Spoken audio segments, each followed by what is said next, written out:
Halo semuanya, kenalin aku Anissa Rofifah, mahasiswa Teknologi Pangan Undip 2019.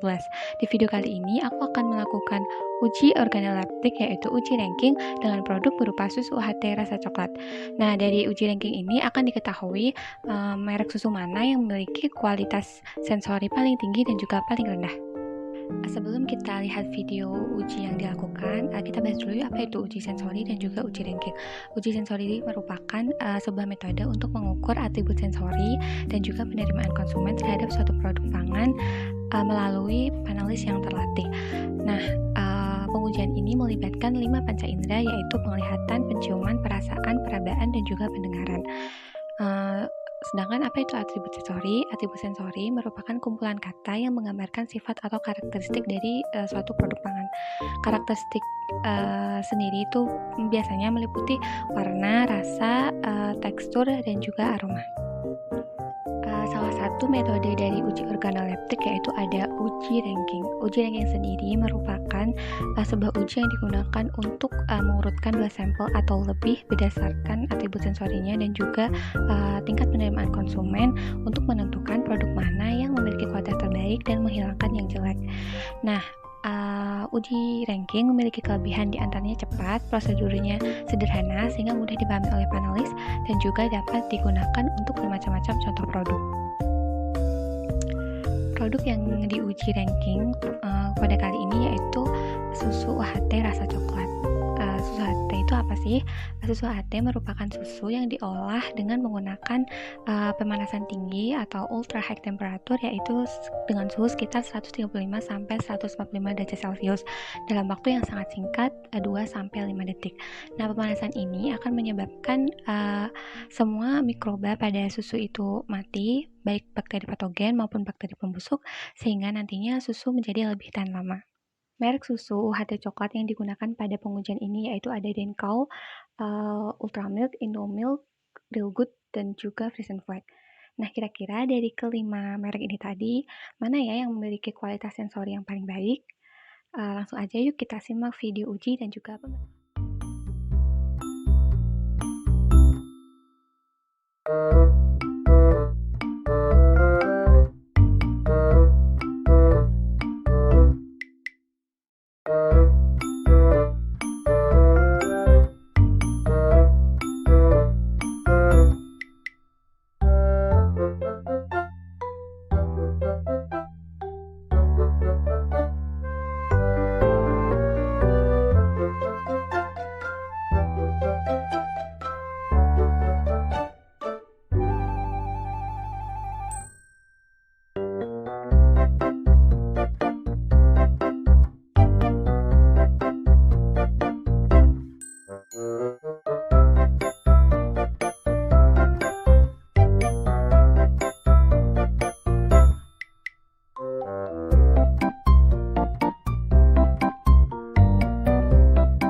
pertama yang dinilai yaitu ada warna.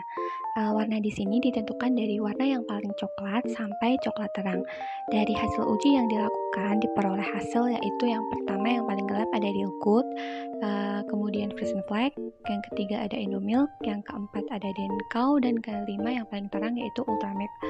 Nah, warna susu sendiri, susu original sebenarnya berwarna putih kekuningan, di mana warna putih berasal dari kandungan kasein yang berwarna putih salju dan bersifat tidak tembus cahaya. Adapun warna kuning berasal dari adanya kandungan beta karoten pada susu. Tapi untuk produk susu sendiri, warna dan penampakannya tergantung dari jenis bahan yang ditambahkan, di mana pada produk susu ini ditambahkan bubuk kakao. Nah, bubuk kakao inilah yang memberikan warna coklat pada susu. Dan semakin banyak bubuk kakao yang ditambahkan, maka warnanya juga akan semakin coklat. Atribut selanjutnya yaitu aroma. Aroma dari susu sapi secara normal beraroma khas susu sapi. Nah, untuk uji kali ini juga diurutkan dari produk mana yang memiliki aroma khas susu sapi yang paling kuat. Nah, dan diperoleh hasil yang pertama yaitu ada Denkau. Dia memiliki aroma dominan khas susu sapi, jadi agak amis. Yang kedua yaitu ada Ultramilk. Dia juga dominan aroma khas susu sapi, tapi tidak seamis Denkau. Dan yang selanjutnya ada Frozen Flag. Dia lebih menyatu antara aroma susu dan aroma coklat, tapi lebih dominan coklat. Dan selanjutnya ada Indomilk. Nah, untuk Indomilk ini dia lebih kuat aroma coklatnya daripada aroma susunya. Dan yang terakhir yaitu ada Real Good. Dia sama sekali tidak berbau susu sapi dan bau coklatnya sangat menyengat. Aroma susu itu bersifat khas dan juga mudah hilang apabila terjadi kontak dengan pemanasan dan udara. Selain itu juga aroma susu dipengaruhi oleh penambahan bahan, di mana di sini ada penambahan bubuk kakao, sehingga susu tidak hanya beraroma susu sapi, tapi juga beraroma bubuk kakao. Nah, sama seperti warna tadi, di mana semakin banyak bubuk kakao yang ditambahkan, maka aroma kakao atau coklat ini juga semakin kuat, sehingga menghilangkan aroma khas susu sapi.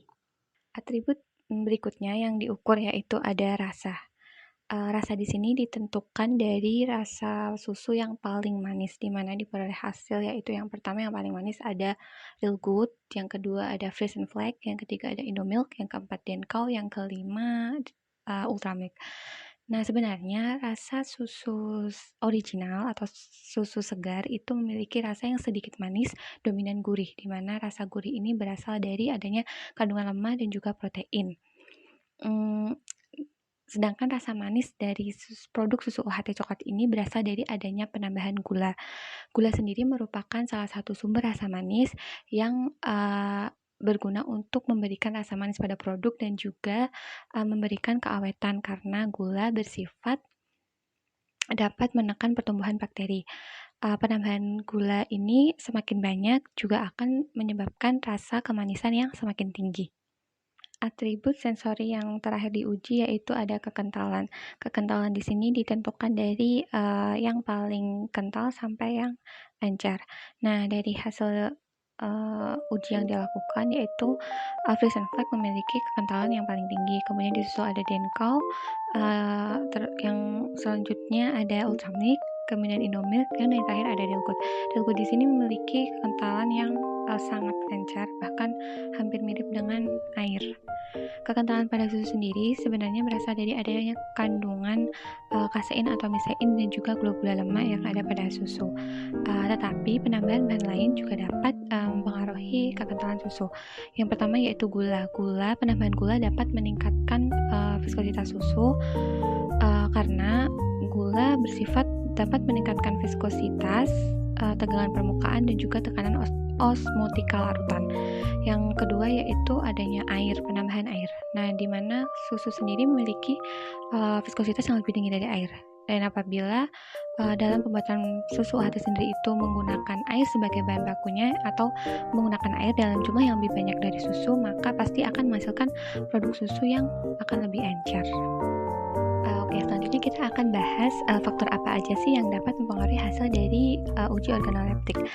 Uji organoleptik termasuk uji ranking ini pada dasarnya bersifat subjektif, sehingga hasilnya sangat ditentukan oleh faktor dari panelis, baik dari kesehatan secara psikologi maupun secara fisik. Nah, ada beberapa contoh faktor yang dapat berpengaruh terhadap hasil dari uji organoleptik. Di antaranya yaitu yang pertama ada preferensi atau selera panelis, di mana setiap panelis pasti memiliki selera terhadap suatu produk yang berbeda-beda. Contohnya ada orang yang sangat suka dengan rasa manis, begitupun juga sebaliknya. Nah, pasti dalam menilai derajat rasa manis akan menghasilkan hasil yang berbeda pada produk yang sama. Yang selanjutnya yaitu ada kepekaan atau sensitivitas.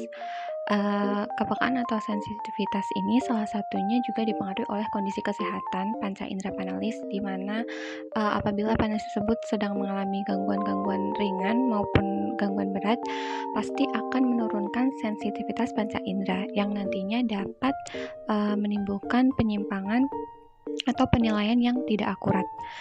Nah, selanjutnya yang terakhir yaitu ada suasana atau kondisi tempat pengujian. Diharapkan pengujian organoleptik ini pada tempat yang nyaman, dan juga kondusif, yang pastinya nanti akan bisa menghasilkan hasil yang lebih baik.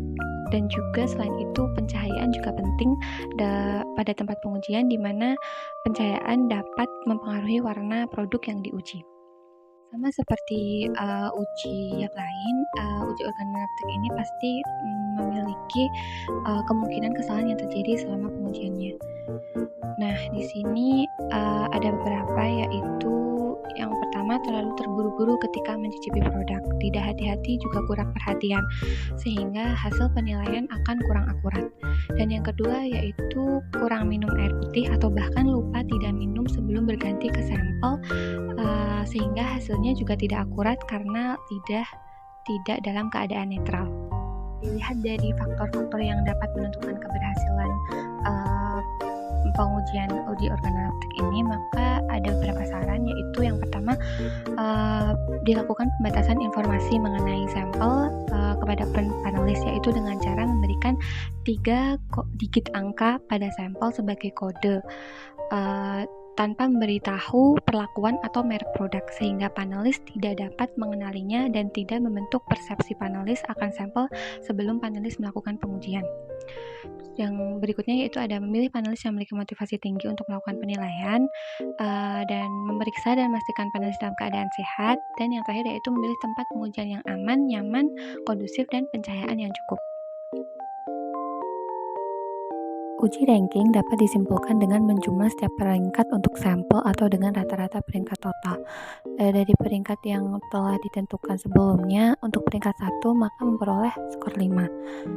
Nah, untuk hasilnya yaitu sampel Denkau memiliki total poin 13, Friesenfleck 16, Indomilk 10, Feelgood 12, Ultramilk 9. Dari penjumlahan skor tersebut dapat disimpulkan bahwa susu UHT dengan total skor tertinggi yaitu susu Friesenfleck dan skor terendah adalah susu Ultramilk.